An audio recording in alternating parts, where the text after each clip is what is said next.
got a question. Gervonta Davis team, they got a question.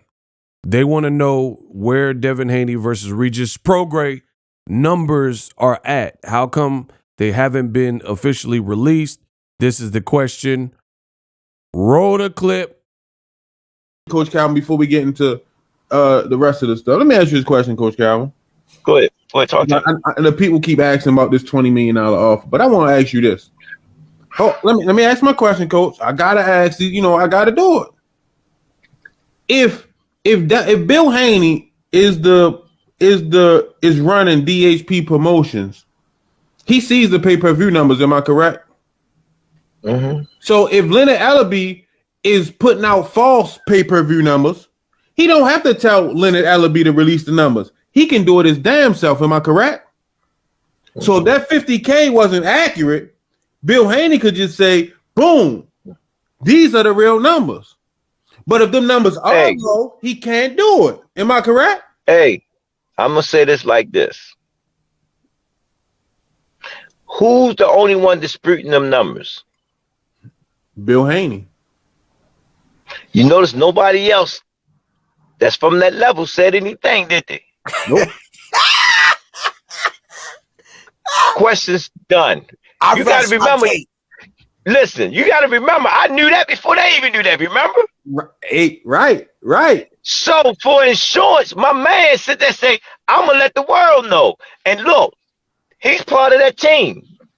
He's part of that circle. He ain't going to come out and say that if it's not true. What up, Fight World? It's your boy Ego, and I'm back with some more boxing. That was the Rise podcast. Make sure you guys check them out. And they were giving their thoughts on Devin Haney versus Regis Prograis. What were the actual numbers? How did the numbers turn out? Leonard Ellerbe saying one thing and Team Haney saying another thing. So that's what I'm going to discuss in this video. Now, I'm going to give you guys my honest opinion per usual. Subscribe to the channel. It's free. I told you from the beginning, I don't know what the numbers are. I don't work for DAZN. I'm not within the team that, is looking at the report. So this takes a little bit of intuition, if you will, when discussing the numbers. You got Devin Haney, who says, don't listen to that bald-headed guy, that bald-headed uck, which he's referring to Leonard Ellerbe. You have Bill Haney. He's saying the numbers aren't 50,000 and it's a lie, it's cap. You have Eddie Hearn, who did an interview and he was like, oh, this is rubbish. But the Rise podcast, the point that they're making is, with all this confusion, why not just release the numbers? And I had Bill Haney on my channel and I asked him questions like this, including that question, what are the real numbers? Why not release the real numbers? But he was talking and he didn't answer some of those questions that I was asking. But me being who I am in this game, I'm objective and fair. You see, when it comes to Gervonta Davis, he's the face of boxing, and it's fashionable, just like it was with Mayweather, to slander his name, talk bad, say, oh, I don't want to see Tank's next fight, drive up clicks and clickbait using this man's name. But that further illustrates the point I'm making, that Tank is lit, because whether Devin's fighting, Shakur's fighting, Regis Prograis, Conor Ben, whoever, Terrence Crawford, they all have mentioned a possible future fight with Gervonta Davis, right? And he's one person. Gervonta Davis, even when he was in jail, his name was being mentioned. So that goes without saying. But again, it's fashionable to just say whatever about Gervonta Davis. I'm not saying that on my channel when I don't believe it. So again, everybody says they're fair. Everybody says they're objective until it's time to actually be fair and objective. Me, on my channel, I can only be me. Same OG, like Genuine said. And I think that's a fair question, which is why I asked Bill Haney when he was on my live directly. If there's confusion as to the numbers, again, I don't know. I don't deal with their numbers particularly, but I have an opinion on it, right? Ellerbe saying 50,000. Devin Haney, Bill Haney, they saying don't listen to him. The numbers did better. What are the true numbers? And that's what the Rise podcast, they're asking Calvin.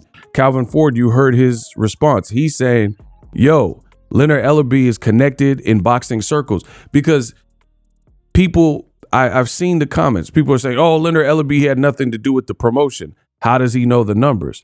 But he's been a guy who's been involved with the biggest fights in boxing history.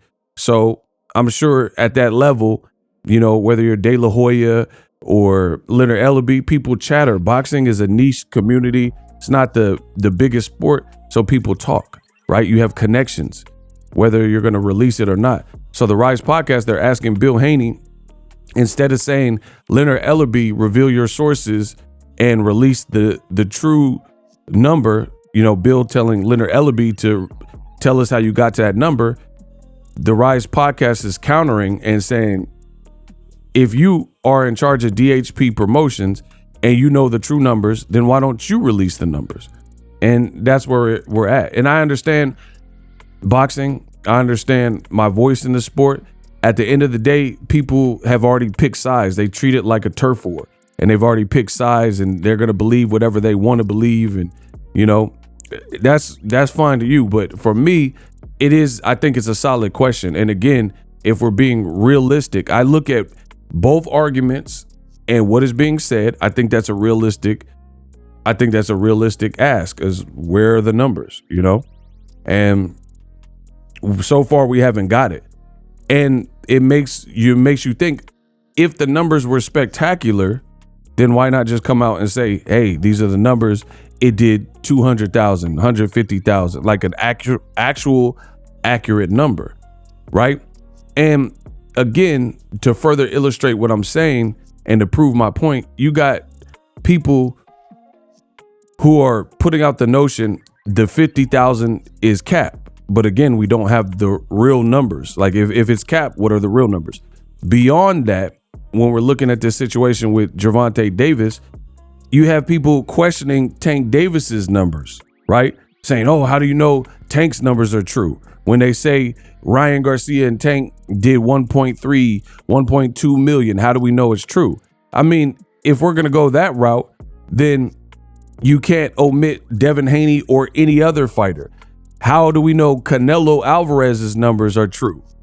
It's all hearsay. All the numbers, there's no one that's releasing the actual financials of the numbers. So if it's a pay-per-view, not on network TV where you have Nielsen Media reporting on it, then you could do that for anything. Canelo had a ton of fights on DAZN. They said Canelo versus Triple G3 did great, but they didn't release the numbers. So how do we know it did great? How do we know Canelo is who they say he is and who old media says he is if we don't know? I mean, so to cast doubts on Tank Davis's number, you would have to do that with everybody, including Devin, Canelo, and Tank, if we're going to play that game. You know what I mean? Like, how does it only work for Tank? Tank numbers aren't real. But beyond that, again, you got to use a little bit of common sense, which some of you guys don't have. And I see it's not that common. When Tank and Ryan are doing All Access, which is the shoulder programming, you can look on YouTube. That's one market. And the videos are all over 1 million, 5 million, 6 million, 8 million, 4 million. These are numbers. So this is promotion for Gervonta Davis versus Ryan Garcia fight. Everybody was watching it. I have a successful channel. When I was putting out content for Ryan and Tank and everybody else who was putting out Ryan and Tank press conference and everything, they were doing numbers. So if we're going to cast doubts, why would we cast doubts on, you can at least see from a level of virality and the numbers people are doing when Tank fights. I mean, it makes zero sense or little sense to doubt these numbers when I can literally go on social media and show you the numbers for the shoulder programming, which is promoting the event, or even the highlights after the fight. So yeah, let me question if Tank is really who they say he is, But then when he's fighting Ryan Garcia, the epilogue is doing 5.3 million views, right? Let me question that. 4 million views on the Ryan Garcia epilogue. So it was obviously promoted well. He's fighting Hector Garcia earlier this year, and the All Access promoting the fight is doing 2.2. Hector Garcia was not a big name, and he was moving up in weight, right? Rolly Romero, he's doing 3.5. So consistently, you're seeing at least the shoulder programming for Tank Davis is doing what it do. So why would that be the person that I'm questioning? You know, same thing with Canelo. Canelo consistently is putting out a big, like at least a big crowd and doing good live gates. So again, if we're going to question it, there's other indicators that certain people, Gervonta and Canelo, are at least doing big business. Devin looked exceptional versus Regis Prograis in the fight. The live gate was good. From the visuals of being at the Regis Prograis fight, I liked the build up. It looked packed, etc. But at the same time, when it comes to the pay-per-view, that's a different beast. So again, why not come out with the numbers? It's that simple, you know? And anybody who's not suggesting that, then I don't see how you're being objective, right? Here's the other thing when it comes to the numbers. DAZN has the fight in different markets, including the UK and Ireland. In certain markets, like the UK and Ireland, the fight was free. And what I've seen DAZN do in the past is tally up all these numbers of people who watch the fight in these free markets, Japan or Austria, Ireland, in the UK or whatever. And then they come back with a number and say, oh, Canelo versus Rocky Fielding did this, but that's not pay-per-view buys. Haney Prograis was an actual pay-per-view. We want to know in America how many people bought the pay-per-view, because when we're talking Davis, Ryan Garcia, nobody's looking at Davis, Ryan Garcia numbers from Taiwan, you know, and things like that. So that's little tricks that I've seen DAZN use in the past, where they're tallying and tabulating numbers from other regions where people didn't have to pay outside of the subscription model. They didn't have to pay for a pay-per-view.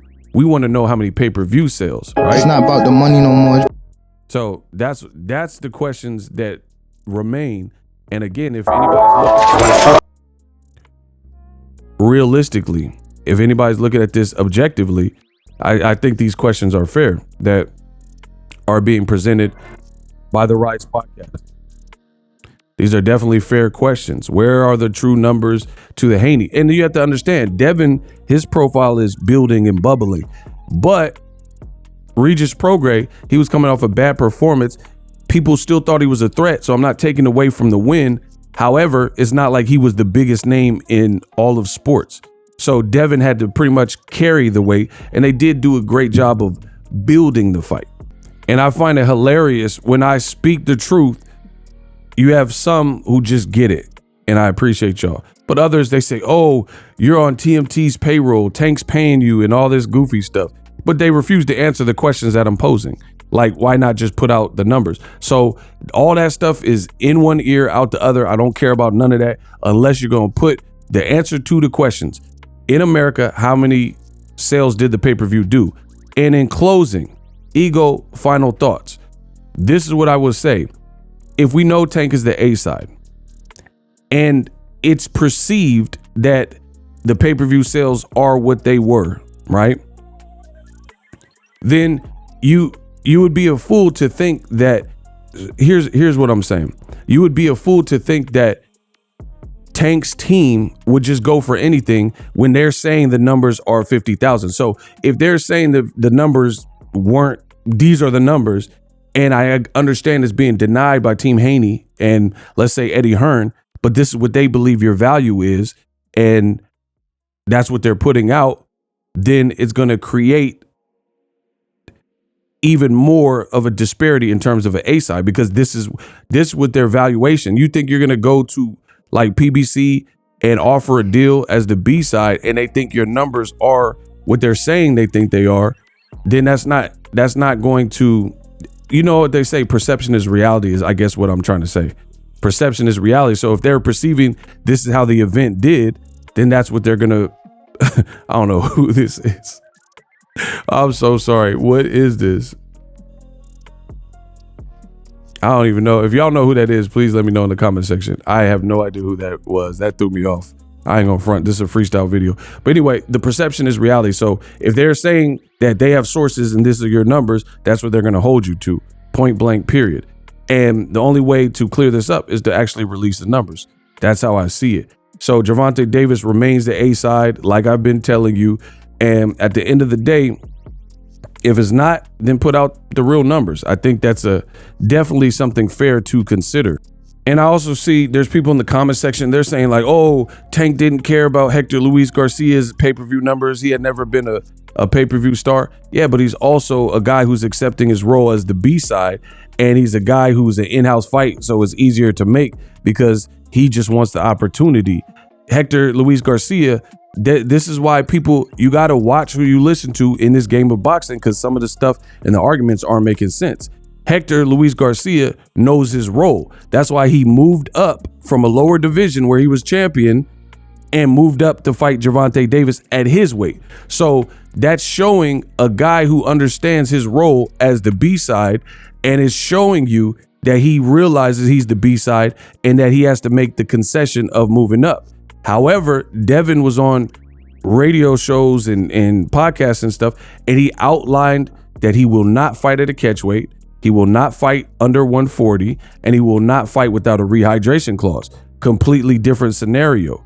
Rolly knew that Tank was going to get the lion's share of money. Hector Luis Garcia knew for the opportunity he had to move up because Tank was the A side. So we're talking about two different things. So for people who are saying, oh, how come Rolly didn't have to have pay-per-view numbers and this and that? What does that have to do with it when the reality is these guys all accepted the B-side role and were in-house fights, so they were very easy to make, versus you have inherent obstacles with the Devin Haney situation if it's being put out that these are my demands and I'm the B-side, but I'm sending you an offer. When has this ever worked in boxing?